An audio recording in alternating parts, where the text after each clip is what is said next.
Hello दोस्तों, मैं हूं अभिषेक और आज हम बात करेंगे एक ऐसे टॉपिक के बारे में जो कि कुछ समय से मेरे दिमाग में चल रहा है। और ये इसलिए मेरे दिमाग में आया है क्योंकि कुछ वीडियोस जो मैंने किए हैं, बाकी लोगों ने किए हैं, उन वीडियोस पे जो कमेंट्स आए हैं, उन कमेंट्स को देखकर मेरे दिमाग में ये बात आई। अब होता यह है कि नॉर्मली जब भी हम लोग कोई रिव्यू करते हैं, कोई भी हैंड्स ऑन करते हैं या फिर कोई ओपिनियन वीडियो मैं करता हूं या और लोग भी करते हैं, तो नॉर्मली ये परसेप्शन रहती है लोगों की कि जो भी सस्ता फ़ोन है, जैसे कि Xiaomi का कोई सस्ता फ़ोन आ गया या फिर कूलपैड का कोई सस्ता फ़ोन आ गया या फिर और कोई कंपनी का कोई सस्ता फ़ोन आ गया, तो वो फ़ोन अच्छा है और जो महंगे फ़ोन हैं वो फ़ोन बुरे हैं। अब यहाँ पे एक चीज़ ज़रूरी है जाननी कि महंगा फ़ोन का मतलब ये नहीं है कि वो फ़ोन बुरा है। महंगे फ़ोन का मतलब है कि कंपनी की जो स्ट्रैटेजी है, जिस तरह से उन्होंने उस फ़ोन को मार्केट किया है, वो थोड़ा गलत किया है अगर उसके अंदर उस तरह का हार्डवेयर नहीं मिल रहा है आपको।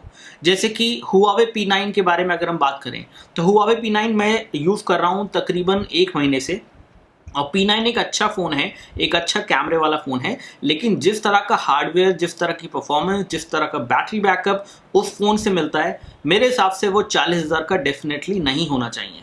लेकिन इसका मतलब ये नहीं है कि P9 एक बुरा फ़ोन हो गया।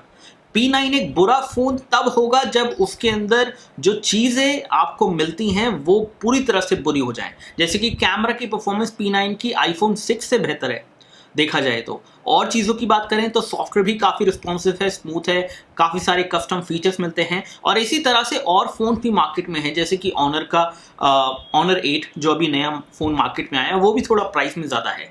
अब यहाँ पे एक इम्पॉर्टेंट बात जानने वाली ये है कि कभी भी कोई भी फ़ोन अगर उसकी प्राइस ज़्यादा हो जाती है तो वो फ़ोन ख़राब नहीं हो जाता है। जैसे कि Xiaomi का Mi 5 25,000 में लॉन्च हुआ, अभी वो फ़िलहाल 20,000 में मिल रहा है। अब 20,000 के अंदर वो फ़ोन बढ़िया है, 25,000 के अंदर वो फ़ोन इतना बढ़िया नहीं था। और यही चीज़ शुरू से मैंने ये समझाने की कोशिश की है और लोगों ने भी कहा है। अब बात यहाँ पे ये आती है कि कभी भी कोई फ़ोन का रिव्यू आप लोग देखिए, कुछ भी अगर आपको कमेंट्स करने हैं तो ये देखिए कि कितनी प्राइस के हिसाब से क्या क्या चीज़ें आपको मिल रही हैं। अगर आप प्राइस और वैल्यू फॉर मनी के हिसाब से देखें कि किस फ़ोन में आपको क्या मिलता है और किस तरह का एक्सपीरियंस मिलता है, तो आप समझ पाएंगे कि किस फ़ोन की प्राइस कितनी है और कैसे है। और कई बार वो नहीं समझ पाएंगे क्योंकि कंपनी ने उसको ज़्यादा प्राइस किया है, क्योंकि उन्हें ज़्यादा प्रॉफिट कमाने हैं। अब कंपनी ने अगर कोई फ़ोन को ज़्यादा प्राइस किया, उसमें उन्होंने ज़्यादा प्रॉफिट कमाने हैं, जैसे Xiaomi का Mi 5 उन्होंने ज़्यादा प्राइस किया और उनको लगता है कि वो उससे ज़्यादा प्रॉफिट कमाना चाहते हैं, तो वो उनकी मर्जी है। और इसी तरह से Redmi Note 3 में उन्होंने उसको सही प्राइस किया और वो कम प्रॉफिट कमा रहे हैं और वो एक बढ़िया फ़ोन है। और अगर आपके पास उतना पैसे नहीं है और आपको उतने पैसे खर्च नहीं करने हैं, तो आप Redmi Note 3 ले सकते हैं। या फिर अगर आपको Mi 5 की लुक एंड फील चाहिए, उस तरह की बिल्ड क्वालिटी चाहिए, तो आप Mi 5 ले सकते हैं थोड़े पैसे ज़्यादा करके। लेकिन इसका मतलब ये नहीं है कि Mi 5 बेकार हो गया और Redmi Note 3 बढ़िया हो गया। Redmi Note 3 अपनी जगह है और Mi 5 अपनी जगह पे है, और इसी तरह से बाकी और फ़ोन के साथ भी होता है। तो यहाँ पे जो इम्पोर्टेंट चीज़ है, जो मैंने नोट्स में भी लिखा है, यहाँ पे आप पढ़ सकते हैं कि कॉस्टली फ़ोन जो है, कॉस्टली फ़ोन का मतलब ये नहीं है कि वो बैड फ़ोन है। कॉस्टली फ़ोन कंपनी की स्ट्रैटेजी की वजह से कॉस्टली है, वो ज़रूरी नहीं है कि वो ख़राब फ़ोन है। तो इसीलिए महंगा फ़ोन हमेशा ख़राब नहीं होता और सस्ता फ़ोन जिसमें आपको बहुत सारे फीचर्स मिल रहे हैं, और वो हमेशा अच्छा भी नहीं होता उस तरह से, क्योंकि उसमें भी कुछ कमियां हो सकती हैं और कॉस्टली फ़ोन में भी कुछ कमियां हो सकती हैं। तो लेकिन कॉस्टली फ़ोन ख़राब होगा उसके फीचर्स की वजह से, उसके अंदर जो कमियां हैं उनकी वजह से, इस वजह से नहीं कि उसकी प्राइस ज़्यादा है। आई होप कि आप लोग समझ रहे हैं क्या कह रहा हूं मैं। यहाँ पे costly phone is also not equal to paid review. तो कुछ लोग कहते हैं अरे इतना महंगा फोन रिव्यू कर दिया, तो पेड रिव्यू है। अरे भाई साहब, मतलब हम सस्ता फोन भी रिव्यू करते हैं, महंगा फोन भी रिव्यू करते हैं और प्रोज एंड कॉन्स दोनों बताते हैं। तो इस केस में आपको पता चल जाता है कि क्या कमियां हैं, क्या खामियां हैं, उसके बेसिस पे आप डिसीजन ले सकते हैं। तो costly phone is not equal to paid review, costly phone is not equal to bad phone. Costly phone is because the company have decided to make it costly because they want to get more profit out of it.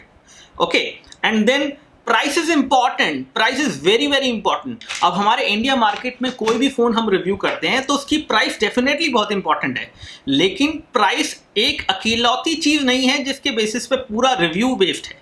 क्योंकि कई बार price ज़्यादा भी होती है और कुछ चीज़ें company ने ज़्यादा डाली हैं, कम डाली हैं, अलग अलग चीज़ें की हैं। जैसे कि कूलपैड नोट 5, कूलपैड नोट 5 एक ऐसा फ़ोन है जिसमें आपको 4 GB की रैम मिलती है, लेकिन एक एवरेज हार्डवेयर मिलता है। तो प्राइस वैल्यू के हिसाब से देखें तो ठीक ठाक फ़ोन है, कोई बहुत ज़्यादा बढ़िया फ़ोन भी नहीं है, कोई बहुत ज़्यादा बेकार फ़ोन भी नहीं है।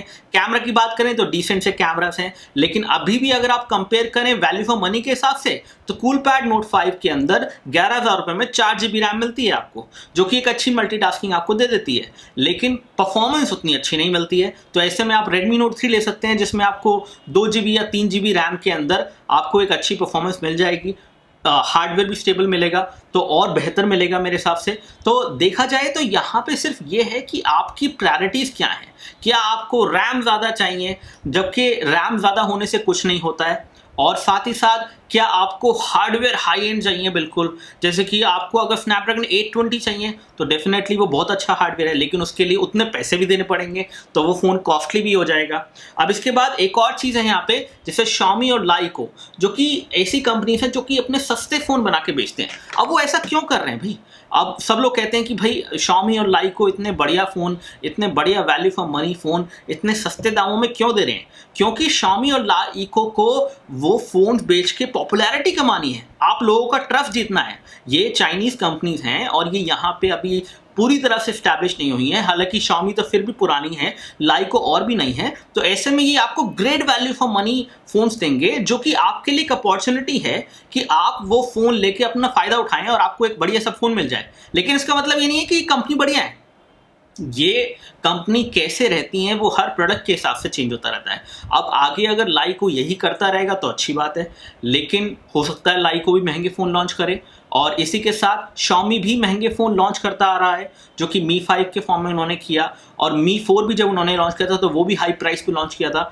तो ओवरऑल देखा जाए तो इन कंपनीज का सिंपल टारगेट ये होता है कि पहले आपको सस्ता फ़ोन बेचें जिसमें आपको ग्रेट वैल्यू फॉर मनी मिल जाए, और उसके बाद वो अपना प्राइस सेगमेंट बढ़ा लें ताकि वो ज़्यादा प्रॉफिट कमाएं। और उस केस में वो एक ऐसे फ़ोन को दिखाते हैं आपको जो कि लुक एंड फील में बहुत ही बढ़िया है, बिल्ड क्वालिटी में बहुत बढ़िया है, कैमरा उसका फर्स्ट क्लास है, और ऐसे में वो सोचते हैं कि भाई चलो अब 25,000 में तो फ़ोन बेच ही ले। पहले तो 10,000 का फ़ोन बेचा था, अब 25,000 का बेच लें ताकि कुछ मार्जिन तो कमाए, कुछ प्रॉफिट तो कमाए, क्योंकि 10,000 वाला जो फ़ोन वो बेच रहे हैं वो एक्चुअली में लॉस में बेच रहे हैं ताकि आप लोगों का ट्रस्ट जीत सकें। और एक बार वो ट्रस्ट आ गया तो वो सोच सकते हैं कि भाई चलो भाई हम महंगा फ़ोन बेचने की कोशिश करते हैं और मार्जिन कमाने की कोशिश करते हैं। तो कुछ इस तरह से समझे इस बात को कि क्या होता है कॉस्टली फ़ोन, क्या होता है एक चीपर फ़ोन, और किस तरह से यहाँ पे पूरी राम कहानी जो है चेंज हो जाती है। तो आई होप कि आप लोग समझ पाए होंगे कि एक्चुअली में मैं क्या कह रहा हूँ। कॉस्टली फ़ोन का मतलब ये नहीं है कि वो बैड फ़ोन है हमेशा, साथ ही साथ कॉस्टली फ़ोन का मतलब ये नहीं है कि वो हमेशा पेड रिव्यू होता है, ऐसा नहीं होता है। तो फिलहाल आई होप कि आप इस वीडियो का जो पॉइंट है वो समझ पाए होंगे। इस वीडियो में इतना ही, बहुत बहुत शुक्रिया आपका इस वीडियो को देखने के लिए। अब ये मैं वीडियो को इसलिए नहीं बनाया है कि मैं कॉस्टली फ़ोन रिव्यू करता हूँ तो वो जस्टिफाई कर रहा हूँ। जैसे हमने ये अपना गूगल का पिक्सल XL आज अनबॉक्स किया है, ये एक मतलब बेहद हाशा कॉस्टली फ़ोन है, बिल्कुल मतलब 67,000 रुपीज़ में 32 GB स्टोरेज मिलती है इस फ़ोन में आपको। तो अगर आप वैल्यू फॉर मनी के हिसाब से देखेंगे तो गूगल पिक्सल तो बेकार फ़ोन है, कूड़े में फेंक दो सीधा। लेकिन ऐसा नहीं है सर, क्योंकि गूगल पिक्सल गूगल की तरफ से एक ऐसा फ़ोन है जो कि प्रीमियम फ़ोन है, जिसमें आपको बहुत ही बढ़िया बिल्ड क्वालिटी मिलती है, यहाँ पे कॉर्निंग गोरिल्ला ग्लास 4 मिलता है, साथ ही साथ बहुत ऑसम कैमरा मिलता है, कैमरा की क्लैरिटी अच्छी है, डिस्प्ले क्वाड HD है, ये है वो है। और इसी तरह से प्रीमियम कॉस्टली फ़ोन्स को कॉस्टली किया जाता है ताकि आपको वैल्यू फॉर मनी दी जाए अलग अलग ऐसी चीज़ों में जो शायद आपके लिए जस्टिफाइड हो। जैसे कि अगर आपको बहुत ही बढ़िया कैमरा मिल जाए एक फ़ोन के अंदर तो समझ लो आपको DSLR जैसा कैमरा मिल गया, तो इस तरह से वो कहते हैं कि भाई हमने इतना बढ़िया कैमरा लगाया है इसीलिए फ़ोन महंगा है। तो ये एक रीज़न हो सकता है कि गूगल इस फ़ोन को महंगा बेच रहा है, और उन्होंने हार्डवेयर भी बिल्कुल हाई एंड दिया है, जबकि आपको इस तरह का हाई एंड हार्डवेयर फिलहाल तो किसी फ़ोन में मिलेगा नहीं, लेकिन इतनी कॉस्ट इतनी बनती नहीं है। अगर स्टोरेज की बात करें, रैम की बात करें, क्योंकि आप कहेंगे 4 GB RAM Google pixel XL में मिलती है तो 4 GB रैम तो कूलपैड नोट 5 में मिलती है, लेकिन यहाँ पे रैम का फ़र्क भी तो है, टेक्नोलॉजी का फ़र्क भी तो है, हार्डवेयर का फ़र्क भी तो है, कंपनी का फ़र्क भी तो है। गूगल एक बड़ी कंपनी है, कूलपैड उतनी बड़ी कंपनी नहीं है। तो आई होप कि आप समझ पाए होंगे कि ये सारा गेम किस तरह से चलता है, किस तरह से कंपनी अपने फ़ोन्स को कॉस्टली या फिर सस्ता बनाती हैं और उनका क्या मोटिव होता है। तो फिलहाल इस वीडियो में इतना ही। बहुत बहुत शुक्रिया आपका इस वीडियो को देखने के लिए। आई होप ये वीडियो आपको पसंद आया होगा। अगर आपको वीडियो अच्छा लगा है तो इस वीडियो को लाइक कीजिए, शेयर कीजिए और हमारे चैनल को सब्सक्राइब कीजिए। तीनों बटन्स जो हैं वीडियो के नीचे दिए गए हैं। बहुत बहुत शुक्रिया आपका इस वीडियो को देखने के लिए। जय हिंद, वंदे मातरम।